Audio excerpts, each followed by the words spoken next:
Assalamualaikum warahmatullahi wabarakatuh. Selamat pagi para tim promotor dan selamat pagi para tim penguji. Izinkan saya Ahmad Pranova mempresentasikan proposal disertasi saya yang berjudul Kepemilikan Asing. Kepemilikan asing ini dilihat dari kepemilikannya terhadap saham, kinerja dan risiko pada perusahaan publik di ASEAN. Jadi kami mengujinya pada perusahaan publik yang nanti diukur dengan kinerja dan risiko baik dari sisi akuntansi maupun sisi pasar. Latar belakang penelitian ini adalah isu keterbukaan pasar terhadap investor asing yang merupakan suatu isu penting. Kenapa? Karena dampaknya yang signifikan terhadap pertumbuhan ekonomi.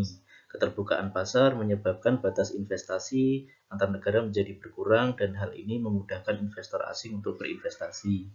Nah, terjadi peningkatan investor asing dilihat dari portofolionya baik di negara berkembang maupun di negara maju akibat dari adanya liberalisasi keuangan dan globalisasi, dan hal ini menyebabkan kontrol keuangan menjadi semakin berkurang.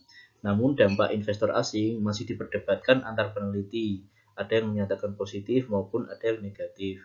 Tidak hanya sebatas perbedaan antar peneliti, namun juga pada sisi regulasi di ASEAN. Di ASEAN, masing-masing negara ada yang membatasi, ada juga yang mendukung terhadap kepemilikan asing.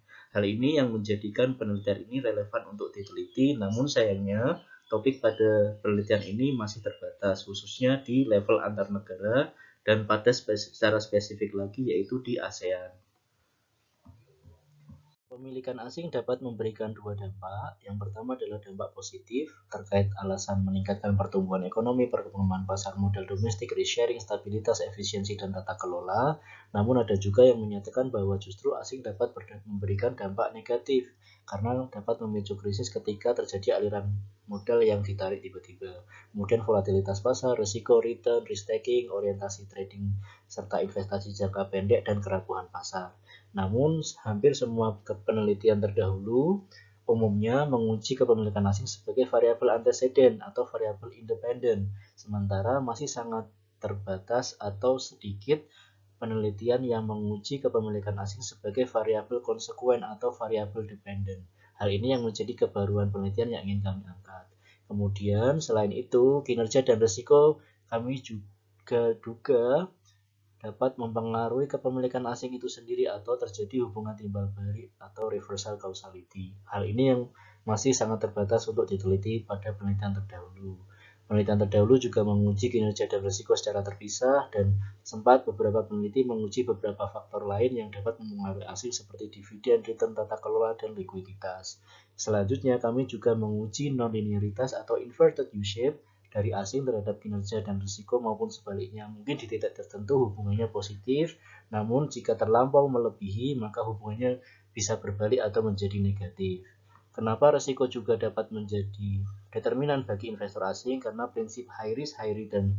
Dengan investor asing menghadapi risiko yang lebih tinggi, ekspektasinya didapatkan return yang lebih tinggi. Selain itu, pendapat lain menyatakan bahwa investor asing justru risk averse, jadi mereka justru menghindari risiko yang tinggi.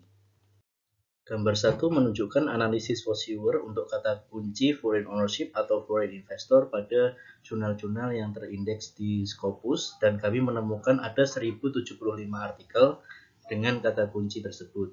Namun sayangnya kita melihat di sini untuk kategori dengan keyword performance yang dikaitkan dengan kepemilikan asing masih sangat sedikit, dan kami juga belum menemukan ada kata kunci risiko di sini.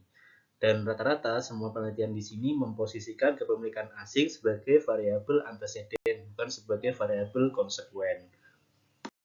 Gambar 2 menunjukkan pergerakan harga indeks saham gabungan di ASEAN. Ada 6 negara berdasarkan harga di masing-masing currency, dan kita lihat di sini Filipina yang paling cukup fluktuatif, sementara Malaysia yang paling rendah, namun semua pasar terlihat terjadi penurunan yang cukup tajam saat krisis. Nah, hal ini juga sama, yaitu terjadi pada kapitalisasi pasar jika kita bandingkan antara ASEAN dan Amerika di gambar 3. Kemudian yaitu pada tahun 2008 semua terjadi penurunan, namun dari tahun kedua pasar baik di ASEAN maupun di Amerika mengalami peningkatan. Perumusan masalah penelitian terdiri dari 3 poin. Yang pertama adalah kami masih menemukan temuan antar literatur yang masih saling bertentangan. Ada yang menyatakan bahwa asing itu berdampak positif, negatif, maupun tidak berpengaruh. Kemudian rata-rata yang kedua, penelitian sebelumnya masih menguji kepemilikan asing sebagai anteseden. Masih sangat sedikit atau sangat jarang yang meneliti sebagai variabel konsekuen. Kemudian yang ketiga, pengujian di ASEAN untuk konteks penelitiannya masih sangat terbatas. Rata-rata masih fokus di satu negara saja, padahal untuk regional ASEAN merupakan suatu region dengan suatu keunikan serta regulasi dan dampak yang berbeda-beda terhadap investor asing. Mungkin ada yang menyatakan positif dan ada yang menyatakan negatif di masing-masing negara tertentu. Kemudian dari perumusan masalah tersebut kami menyusun pertanyaan penelitian apakah kepemilikan asing berpengaruh terhadap kinerja dan kinerja berpengaruh terhadap asing. Kemudian apakah kepemilikan asing berpengaruh terhadap resiko dan resiko berpengaruh terhadap asing, sehingga tujuan penelitian adalah untuk menguji pengaruh dari pertanyaan penelitian tersebut. Motivasi penelitian ini untuk melengkapi keterbatasan penelitian-penelitian sebelumnya yang terbatas fokus pada satu variabel kinerja atau risiko. Jadi kepemilikan asing terhadap kinerja saja atau risiko saja. Kemudian penelitian terdahulu belum mengeksplor isu timbal balik. Penelitian sebelumnya juga fokus pada satu negara atau kondisi pasar. Kemudian menggunakan periode yang singkat. Kemudian fokus pada satu atau dua proksi dari kinerja atau risiko menggunakan atau dua model analisis, belum mengakomodasi isu non-linearitas serta isu antar negara khususnya di ASEAN masih sangat terbatas. Manfaat dari penelitian ini antara lain untuk memperkaya literatur pada topik yang sama sebagai bahan preferensi penyusunan regulasi investor asing. Kemudian kami juga menguji kinerja dan risiko apakah benar sebagai faktor determinan terhadap kepemilikan asing. Kami juga menguji hubungan linearitas antara asing, kinerja, dan risiko. Kontribusi penelitian yang ingin kami capai antara lain baik secara empiris, teoritis, praktis, dan atau kebijakan, yaitu apakah kepemilikan asing ini interaksinya satu atau dua arah, kemudian bagaimana mengatasi endogenitas, kemudian bagaimana aplikasi teori keagenan dan sinyal pada konteks penelitian kami, kemudian kontribusi selanjutnya adalah sebagai bahan untuk penyusunan regulasi terkait kepemilikan asing di ASEAN, kemudian sebagai referensi riset kepemilikan asing, kemudian kami juga berkontribusi terhadap beberapa robustness test yang akan kami lakukan, kemudian bagaimana penelitian ini bisa meningkatkan pemahaman tentang kepemilikan asing, kinerja, dan risiko, serta sebagai suatu input proses pengambilan keputusan investasi. Pada tinjauan pustaka, landasan teori yang kami gunakan untuk menjelaskan hubungan antara kepemilikan asing terhadap kinerja dan risiko menggunakan atau dianalisis menggunakan teori keagenan dari Jensen Mackling 1976. Sementara hubungan kinerja dan risiko terhadap kepemilikan asing kami analisis menggunakan teori sinyal oleh Stephen Rose 1977. Teori keagenan dan penelitian terdahulu. Pada teori keagenan Jensen Mackling 1976 terdiri dari 3 poin pembahasan. Yang pertama adalah perilaku manajerial, biaya keagenan, dan struktur kepemilikan. Biaya keagenan sendiri terdiri dari biaya monitoring, bonding, maupun residual loss, di mana biaya keagenan itu dapat muncul karena adanya konflik keagenan. Konflik keagenan dapat terjadi karena terjadi pemisahan antara kepemilikan dengan kontrol. Kemudian konflik keagenan sendiri dapat terjadi dari dua tipe konflik. Yang pertama, tipe 1 antara prinsipal versus agen, yang kedua adalah tipe 2 mayoritas versus minoritas. Kemudian beberapa penelitian sebelum terdahulu mengaplikasikan teori keagenan ini untuk konteks yang lebih luas, yaitu misal kepemilikan asing dihubungkan dengan dividen, leverage, kinerja, nilai perusahaan, risiko, volume, dan tata kelola. Sementara pada topik kami, konflik keagenan kami duga bisa terjadi antara asing dan domestik, di mana dapat terjadi perbedaan preferensi terhadap risiko. Mungkin di satu sisi ada investor asing yang risk taker, di sisi lain ada yang risk averse. Kemudian proksi dari konflik keagenan itu sendiri dapat diukur dari dua hal. Yang pertama adalah kinerja dan risiko. Kemudian penelitian FO 2018 menemukan bahwa konflik keagenan yang terjadi karena pemisahan kepemilikan dan kontrol itu dapat melemahkan pengawasan oleh investor asing sehingga menyebabkan pengawasan investor asing menjadi tidak efektif. Teori sinyal dan penelitian terdahulu membahas pilihan agenda insentif manajerial struktur keuangan dapat menjadi sinyal yang selanjutnya akan divalidasi oleh pasar. Salah satu implikasi dari teori sinyal adalah leverage berhubungan positif terhadap persepsi pasar terkait nilai perusahaan. Kemudian trade-off antara risiko dan return dapat mempengaruhi nilai perusahaan di masa depan. Kemudian yang dibahas antara lain teori sinyal sempat membahas insentif, keputusan manajer, hutang, kompensasi, investasi, imbal hasil saham, opsi, kebangkrutan, risiko, kinerja, dan ketidakpastian sebagai sinyal yang relevan bagi para investor. Kemudian penelitian selanjutnya juga menunjukkan bahwa teori sinyal dapat diaplikasikan pada konteks yang lebih luas. Contohnya adalah hutang dan dividen yang dapat menjadi sinyal terkait kualitas perusahaan. Kemudian risiko, return, harga saham, tata kelola, kinerja, dan risiko juga dapat menjadi sinyal bagi kualitas perusahaan. Pada konteks penelitian kami, diduga dapat menjadi sinyal terkait kualitas perusahaan bagi investor asing. Kemudian salah satu masuk sinyal yang relevan bagi para investor antara lain juga masuknya investor asing itu sendiri, aliran modal asing, volatilitas pasar yang diduga dapat menjadi sinyal yang relevan bagi investor domestik. Selanjutnya, tinjauan literatur dan pengembangan hipotesis. Pertama yang kami bahas adalah kepemilikan asing di ASEAN. ASEAN atau Association of Southeast Asian Nations terdiri dari 10 negara, di mana 6 negara pasar modalnya cukup berkembang, namun sayangnya 4 yang lain kurang berkembang. Kenapa? Misal Myanmar terdiri hanya dari 4 perusahaan publik, Kamboja hanya 5, sementara Brunei dan Laos tidak memiliki perusahaan terdaftar. Kemudian ASEAN itu terdiri semakin terintegrasi dengan pasar modal dunia, di mana Indonesia sendiri sudah terdiri dari 500 perusahaan, Singapura 600-an, lalu Vietnam 800-an, Filipina 200, Thailand 600-an, sementara Malaysia sudah 1057. Namun hanya Singapura yang merupakan negara maju, sementara yang lain masih negara berkembang. Kemudian di sini kami akan membahas tentang beberapa regulasi terkait kepemilikan asing di ASEAN. Pertama dari Indonesia yang merupakan negara terbesar keempat di dunia, merupakan anggota G20, itu dulu pasar modalnya terbuka terhadap asing pada tahun 89. Namun pada tahun 2002 sampai 2007 kapitalisasi pasar oleh asing mencapai 41%, lalu 45% pada tahun 2008 oleh asing, 2009 18. Nah, ini terjadi penurunan yang sangat signifikan karena mungkin saat krisis. Kemudian pada tahun 2010 pemerintah sempat membatasi maksimal 49%. Kemudian 2016 terjadi persentase kepemilikan asing sampai 64%. Namun saat ini pemerintah Indonesia tidak membatasi kepemilikan asing menurut penelitian terdahulu. Berikut perkembangan pasar modal Vietnam yang memiliki dua pasar, Ho Chi Minh dan Hanoi, mulai dari reformasi ekonomi, privatisasi, pasar modal berdiri tahun berapa, sangat tergantung asing pasar modalnya, kemudian dibatasi, sekian persen sempat dilonggarkan, dan saat ini merupakan pasar modal dengan pertumbuhan yang sangat cepat, volume likuiditas tinggi, dan lebih dari 700 perusahaan, dan mengizinkan asing bisa sampai 100% kecuali untuk sektor tertentu.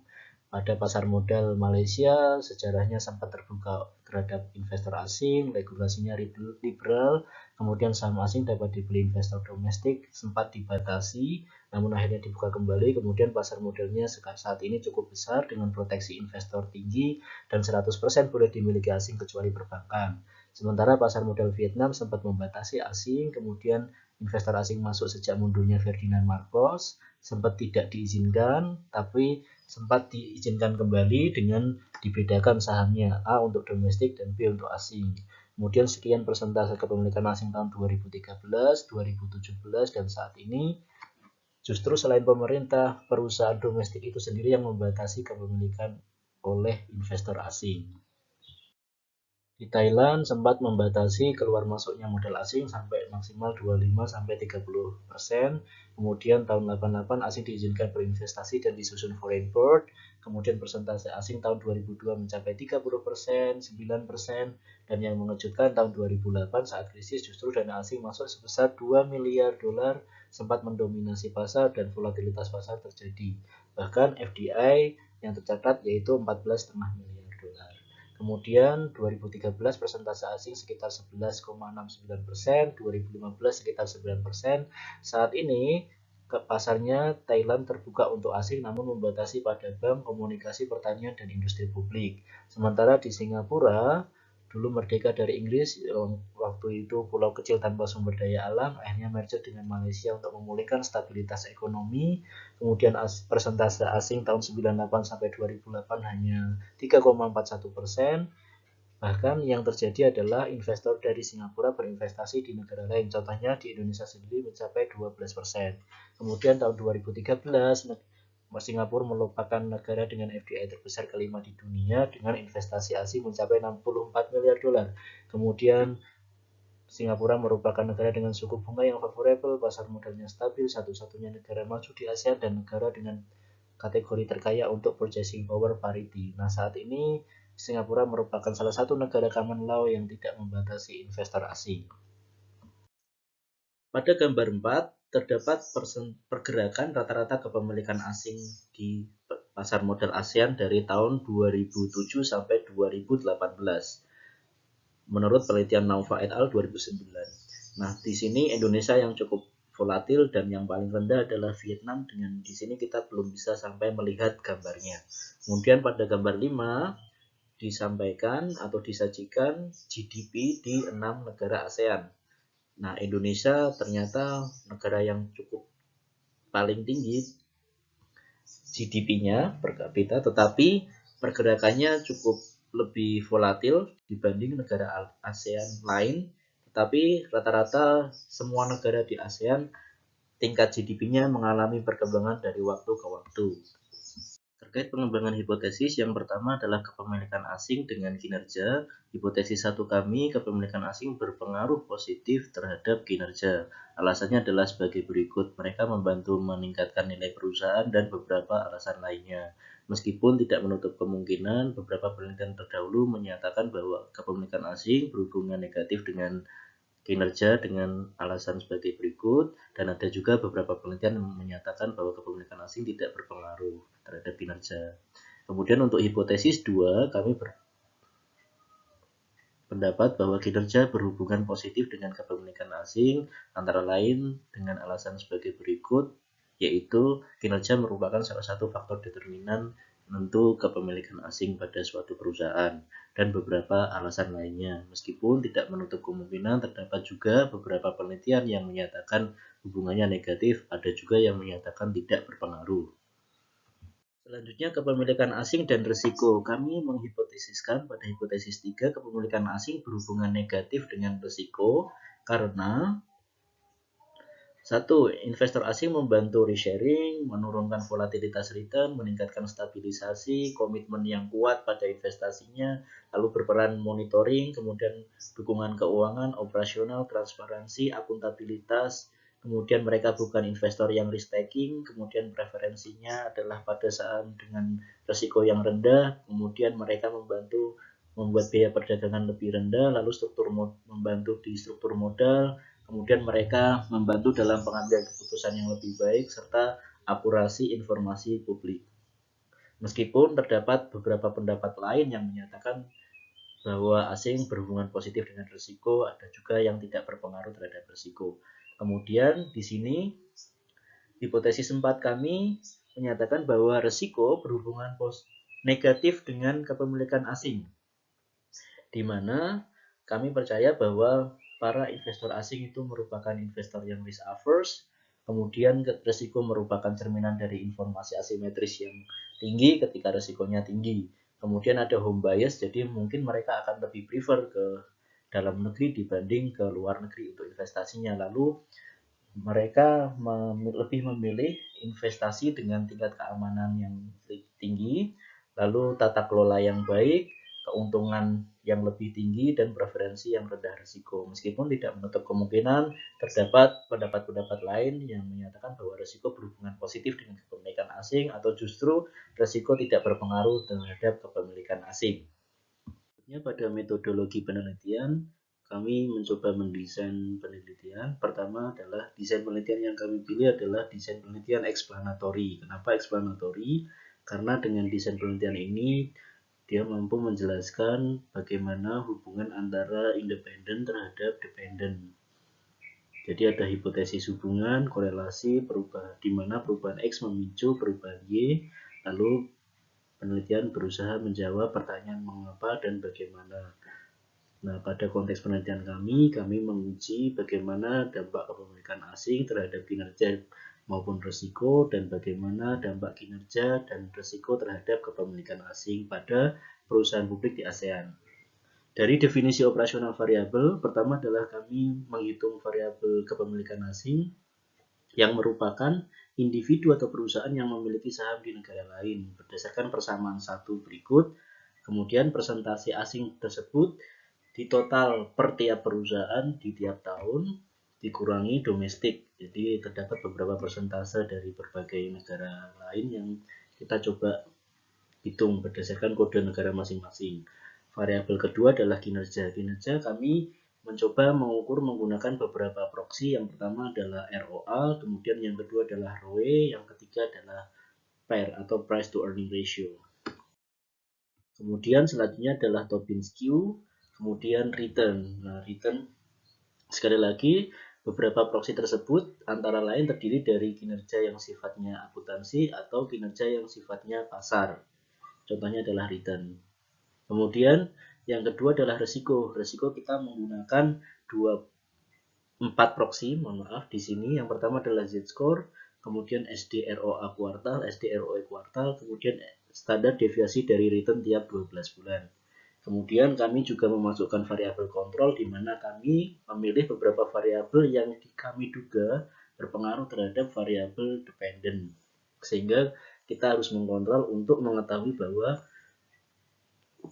perubahan X lah yang menentukan Y. Sehingga kami juga menduga bahwa variabel-variabel lain yang mungkin berperan atau berpengaruh terhadap variabel Y kami masukkan ke dalam model sebagai variabel kontrol.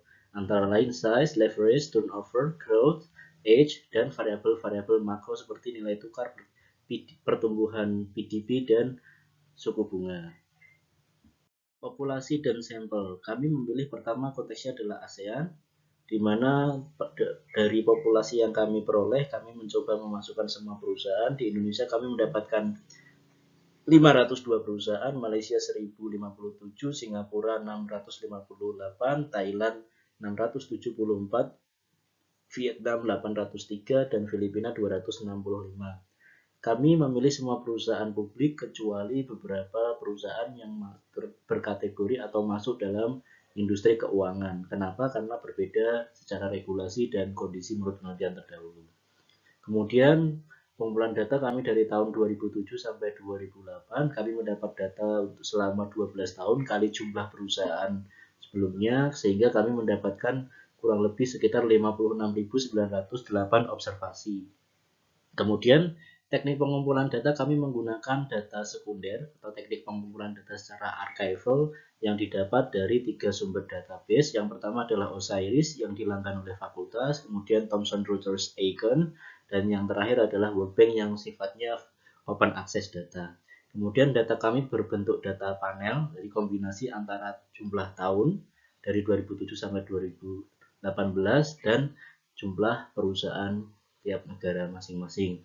Kemudian kenapa kami memilih data tahunan? Karena yang kami ingin kaji adalah peran asing terhadap kinerja maupun risiko yang sifatnya itu berupa monitoring, bukan trading yang sifatnya jangka panjang. Berikutnya teknik analisis data, kami menggunakan software analisis statistik Stata 15.1, di mana model pertama yang kami gunakan untuk menguji hubungan antara variabel X ke Y adalah Ordinary Least Square atau OLS.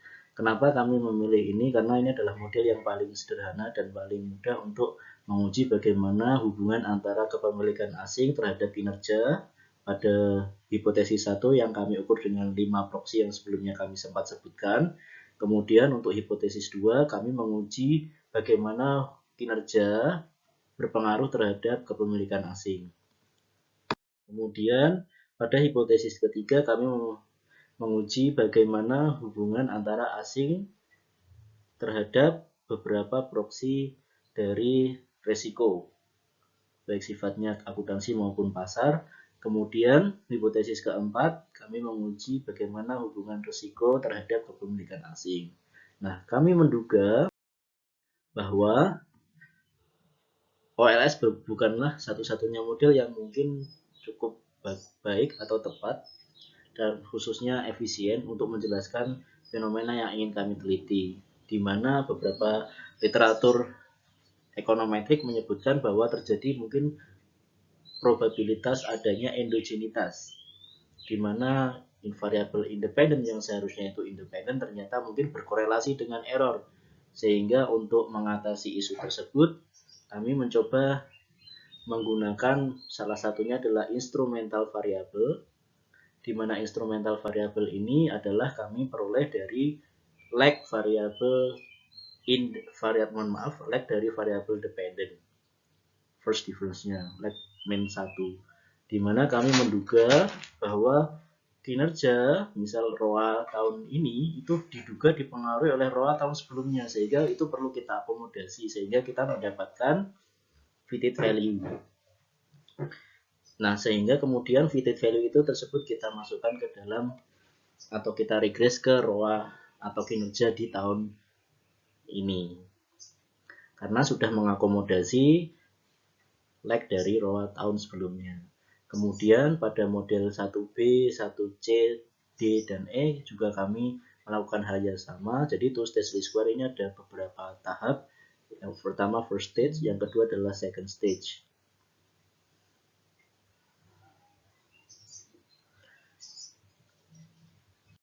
Berikutnya adalah kami pada hipotesis 2 sama seperti penjelasan pada OLS, kita memposisikan variabel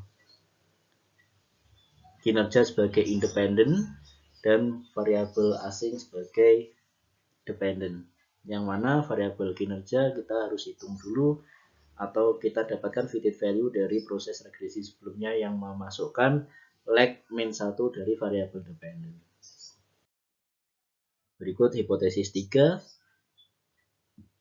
Hipotesis 4.